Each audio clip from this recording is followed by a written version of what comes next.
हम सीखेंगे और आज का विषय है जाल का दृष्टांत। आइए अपने बाइबल में से मत्ती का सुसमाचार उसका 13वीं अध्याय और 47 से लेकर 50वीं आयत तक हम लोग पढ़ेंगे। मैथ्यू चैप्टर 13 वर्स 47 to 50 मैं आपके लिए पढ़ना चाहती हूँ। फिर स्वर्ग का राज्य उस बड़े जाल के समान है जो समुद्र में डाला गया और हर प्रकार की मछलियों को समेट लाया। और जब जाल भर गया तो मछुए उसको किनारे पर खींच लाए और बैठकर अच्छी अच्छी तो बर्तनों में इकट्ठा की और निकम्मी निकम्मी फेंक दी। जगत के अंत में ऐसा ही होगा। स्वर्गदूत आकर दुष्टों को धर्मियों से अलग करेंगे और उन्हें आग के कुंड में डालेंगे जहाँ पे रोना और दांत पीसना होगा। इस पद में हम देख सकते हैं कि यीशु मसीह लोगों को सिखा रहे हैं कि स्वर्ग का राज्य कैसे होगा। यीशु मसीह ने बहुत सारे दृष्टांतों का इस्तेमाल किया स्वर्ग के राज्य के बारे में सिखाने के लिए, और उनमें से एक दृष्टांत है जाल का दृष्टांत। अब इस दृष्टांत को हमने पढ़ लिया। इन शॉर्ट में आपको बताना चाहती हूँ कि स्वर्ग का राज्य इस प्रकार है जैसा एक जाल को समुद्र में डाला गया। थोड़ी देर में उसमें बहुत सारे मछलियां भर गए और जब जाल भर गया तब किनारे पे खड़े हुए मछुआरे उस जाल को अपने तरफ समेट लिया और सारे मछलियों को निकालकर उसको अलग अलग करने लगे। अच्छे मछलियों को एक तरफ और बुरे मछलियों को दूसरी तरफ। ये है जो दृष्टांत हमने पढ़ा। और इस दृष्टांत को जब हम पढ़ते हैं हमारा ध्यान चार बातों की ओर खींचा जाता है। क्या है वो चार बातें? यहाँ पर हम देख सकते हैं। पहली बात है समुंदर, दूसरी बात है जाल, तीसरा है मछलियाँ और चौथी बात है मछुआरे। इसका एक आत्मिक मतलब है। क्या है इसका आत्मिक मतलब? सबसे पहले हमने देखा समुंदर। समुंदर मतलब इस संसार में रहने वाले सारे लोग। उसके बाद हम देख सकते हैं समुंदर में जाल को डाला गया। अब जाल मतलब परमेश्वर का वचन या सुसमाचार जो लोगों तक दिया गया। उसके बाद तीसरी बात हम देख सकते हैं कि उस जाल के अंदर बहुत सारे मछलियां आए। मछलियां वो लोग हैं जो सुसमाचार पर विश्वास किया, परमेश्वर के वचन को अंगीकार किया। फिर हम देख सकते हैं कि चौथी बात है मछुआरे किनारे पे खड़े थे और इन मछलियों को अलग अलग कर कर बांटा। अच्छे मछलियां एक तरफ और बुरे मछलियां दूसरी तरफ। यहाँ पर उसके 48 और 49 में हम देख सकते हैं यहाँ पर मछुआरे मतलब स्वर्गदूत, वो स्वर्गदूत जो लोगों के बीच में एक अंतर लेकर आएगा। कैसे अंतर लेकर आएगा? अच्छे लोग एक तरफ और बुरे लोग दूसरी तरफ। फिर हम देख सकते हैं बुरे मछलियों के बारे में क्या कहा गया है। यहाँ पर हम देख सकते हैं 50वीं आयत में इस प्रकार लिखा है, और उन्हें आग के कुंड में डालेंगे जहाँ पर रोना और दांत पीसना होगा। मेरे प्रियो, बुरे मछलियों को मतलब बुरे लोगों को, दुष्ट लोगों को ऐसे जगह पर डाल दिया जाएगा जहाँ पर आग है, रोना और दांतों का पीसना। इसका मतलब है उन्हें नरक में डाल दिया जाएगा। अब इस दृष्टांत को और अच्छी तरह से हम लोग समझने की कोशिश करेंगे। हम आएंगे उसके वर्स 47वीं आयत में, जहाँ पर इस प्रकार लिखा है कि स्वर्ग का राज्य उस बड़े जाल के समान है जो समुद्र में डाला गया और हर प्रकार की मछलियों को समेट लिया। यहाँ पर जो वर्ड यूज किया है कि हर प्रकार की मछलियों की भी अलग अलग प्रकार होते हैं। अब हमने देखा मछलियाँ मतलब जो लोग प्रभु यीशु पर विश्वास किए हैं। अब ये कोई एक जात के लोग या एक भाषा के लोग नहीं हैं। यहाँ पर अलग अलग प्रकार के लोग हैं, अलग अलग देश के लोग, अलग अलग राज्य के लोग, अलग अलग भाषा बोलने वाले लोग, अलग अलग संस्कृति के लोग, अलग अलग लोग जो है, अलग अलग श्रेणी के लोग जो है यीशु मसीह के वचन पर विश्वास करते हैं। देखिए, यीशु मसीह सिर्फ यहूदियों के लिए नहीं आया है, यीशु मसीह सारे संसार के लोगों के लिए आए हैं। हम देख सकते हैं बाइबल में भी यीशु मसीह का पीछा सिर्फ एक झुंड के लोग नहीं करते हैं, लेकिन यीशु मसीह पर विश्वास कर कर यीशु मसीह के पीछे चलने वाले अलग अलग श्रेणी के लोग हैं। जैसे पतरस और यूहन्ना मछुआरे थे, मत्ती और जक्कई चुंगी लेने वाले थे। पौलुस के बारे में हम देख सकते हैं बहुत ज्ञानी और पढ़ा लिखा हुआ एक इंसान है। लूका एक वैद्य था, डॉक्टर था। लुदिया एक बिजनेस वुमन थी। फिलेमोन और उनेसिमुस हम देख सकते हैं ये मालिक और गुलाम थे। इस प्रकार हम बाइबल में बहुत सारे लोगों के बारे में देख सकते हैं जो अलग अलग श्रेणी के हैं, जो यीशु मसीह पर विश्वास किया। तो मेरे प्रिय भाई बहनों, परमेश्वर का वचन सिर्फ एक राज्य या एक जात के लिए नहीं है, बल्कि पूरे संसार के लोगों के लिए है।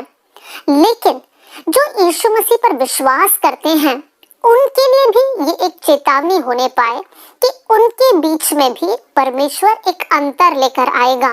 क्योंकि यहाँ पर लिखा है कि जो मछलियों को किनारे पे समेट लिया उनको जो है अलग अलग किया गया, अच्छे मछलियों को एक तरफ और बुरे मछलियों को दूसरी तरफ। यहाँ पर हमें चौंकाने वाली बात ये है कि ये सारे मछलियां मतलब वो सारे लोग जो प्रभु यीशु मसीह पर विश्वास किए हैं, तब ये सारे लोग स्वर्ग जाना चाहिए। लेकिन इस दृष्टांत के अनुसार सारे लोग स्वर्ग नहीं जाते हैं। उनके बीच में भी लोगों को अच्छे और बुरे कर कर उनके बीच में एक अंतर को स्वर्गदूत लेकर आते हैं। मेरे प्रियो, इसका क्या मतलब है? इसका ये मतलब है कि जितने लोग कहते हैं कि हम प्रभु यीशु मसीह पर विश्वास करते हैं, यीशु के पीछे चलते हैं, वो सारे लोग स्वर्ग नहीं जाएंगे। एक और दृष्टांत है जहाँ पर यीशु मसीह हमको सिखाता है कि 10 कुंवारियां थे जो दुल्हा के इंतजार कर रहे थे। उसमें से 5 बुद्धिमान और 5 मूर्ख थे। लेकिन हम देख सकते हैं उसके अंत में सिर्फ 5 कुंवारी थे जो दुल्हा के साथ जा पाए, बाकी के 5 नहीं जा पाए। इसका मतलब है सभी कुंवारी दुल्हा के इंतजार में थे, लेकिन वो दुल्हा से मिल नहीं पाए। मेरे प्रियो, ये दृष्टांत भी यही सिखाता है कि हम में से सभी लोग जो कहते हैं कि हम प्रभु पर विश्वास करते हैं, हम लोग सभी लोग स्वर्ग राज्य में प्रवेश नहीं करेंगे। देखिए, एक और आयत है जहाँ पर यीशु मसीह कहता है, उस दिन बहुत से लोग मेरे पास आएंगे और कहेंगे, प्रभु हमने आपके नाम पे बड़े बड़े काम किया, चमत्कार किया, हमने भविष्यवाणी की, दुष्ट आत्माओं को निकाला। लेकिन उस दिन यीशु मसीह उनसे कहेंगे, मैं तुम्हें जानता ही नहीं हूँ। देखिए प्रियो, ये सारी आयतों को जब हम सुन रहे हैं तब हमारे जीवन में ये हमारे लिए चेतावनी होने पाए कि हमारा जीवन परमेश्वर के सामने योग्य रहना चाहिए। नहीं तो हम उन मछलियों के समान होंगे जो निकम्मी मछली है और उनको नरक में डाल दिया जाएगा। मेरे प्रिय भाई बहनों, अब सोचने वाली बात यह है कि सभी लोग प्रभु में है, सभी लोग प्रभु यीशु पर विश्वास करते हैं, फिर ये अंतर क्यों? अब हम लोग ये बातों पर सोचेंगे कि लोगों के बीच में अंतर क्यों है। कुछ बातों को मैं आपके सामने रखना चाहती हूँ। देखिए, जब हम पूरे मसीही संसार के बारे में बात कर रहे हैं तब हम देख सकते हैं कि बहुत से लोग प्रभु यीशु का पीछा इसलिए करते हैं क्योंकि वो लोग यीशु को जान गए हैं, पहचान गए हैं। यीशु ने उनके लिए क्या किया है वो लोग उस बात को समझ गए हैं और इसलिए वो लोग यीशु के पीछे चलते हैं। लेकिन साथ में हम एक दूसरा झुंड को देख सकते हैं जो यीशु के पीछे इसलिए चल रहे हैं क्योंकि उनकी जरूरत को उनको पूरा करना है। वो लोग अपने स्वार्थ के लिए यीशु के पीछे चल रहे हैं। उनको पता है यीशु के पीछे चलने से दुष्ट आत्मा से छुटकारा मिलेगा, हमें चंगाई मिलेगा, हमें आशीष मिलेगा, और इसलिए अपना स्वार्थ को पूरा करने के लिए वो लोग यीशु के पीछे चल रहे हैं। तब हम समझ सकते हैं कि विश्वासियों के बीच में भी एक अंतर है। फिर हम देख सकते हैं कि ऐसे झुंड के लोग जिनके जीवन में अनुशासन है। किस विषय में अनुशासन? प्रार्थना में, वचन पढ़ने में, पवित्रताई में, संगति में। वो लोग उस पर बहुत ध्यान देते हैं और उनके अनुसार अपने जीवन को बिताते हैं। लेकिन एक झुंड के लोग ऐसे भी हैं जो इन बातों पर ध्यान नहीं देते हैं। वो लोग प्रार्थना नहीं करते हैं, बाइबल नहीं पढ़ते हैं, संगति नहीं करते हैं, उनके लिए ये इम्पोर्टेंट नहीं है। मेरे प्रियो, अगर आप ऐसे लोगों में हैं तो आज आप निर्णय लीजिए कि आप अपना जीवन को बदलकर अच्छे बन जाओगे।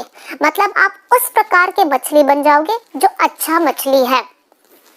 फिर हम आगे देख सकते हैं कि बहुत सारे लोग ऐसे हैं जो मसीह के साथ एक रिश्ते में है।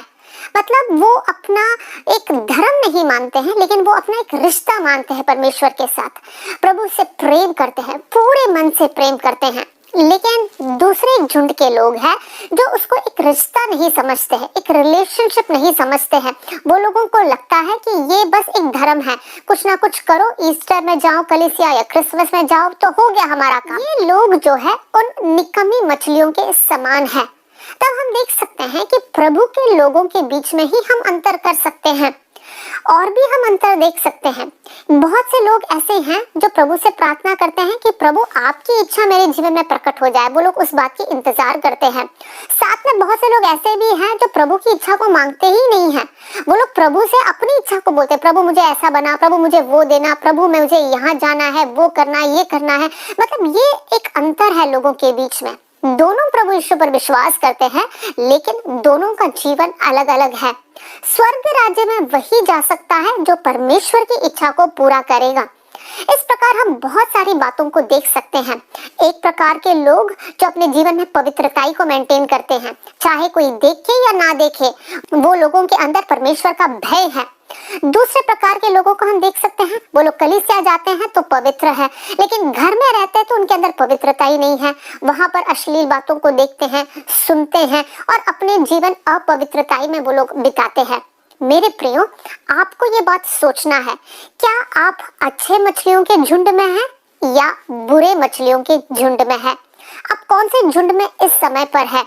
अगर आप अच्छे मछलियों के झुंड में है तो आप उसी में आगे बढ़िए, लेकिन अगर आप बुरे मछलियों के झुंड में है तो आज समय है कि आप मन फिराए, परमेश्वर से कहें, प्रभु अब तक मैं सिर्फ नाम के लिए मसीह था, प्रभु जी मैं सिर्फ कहने के लिए था कि मैं यीशु पर विश्वास करता हूँ या करती हूँ, लेकिन आज से लेकर वो सिर्फ नाम वाली बात को हटाकर दिल से एक रिश्ता आपके साथ में रखना चाहता हूँ। प्रभु हर दिन प्रार्थना कर पाऊँ, हर दिन वचन पढ़ पाऊँ, हर दिन आपकी आवाज को वचन के द्वारा सुन पाऊँ।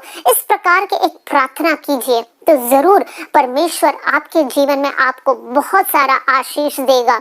मेरे प्रियो, हमारा जीने का मकसद ही ये है कि हमारा अनंत काल हम प्रभु यीशु मसीह के साथ बिताएं। इसलिए आज अगर हमारा जीवन सही नहीं है तो अपने आप को सुधारें, और अपना जीवन सही है तो आप प्रभु में और आगे बढ़िए। प्रभु आप सबको बहुत आशीष दे। जय मसीह की।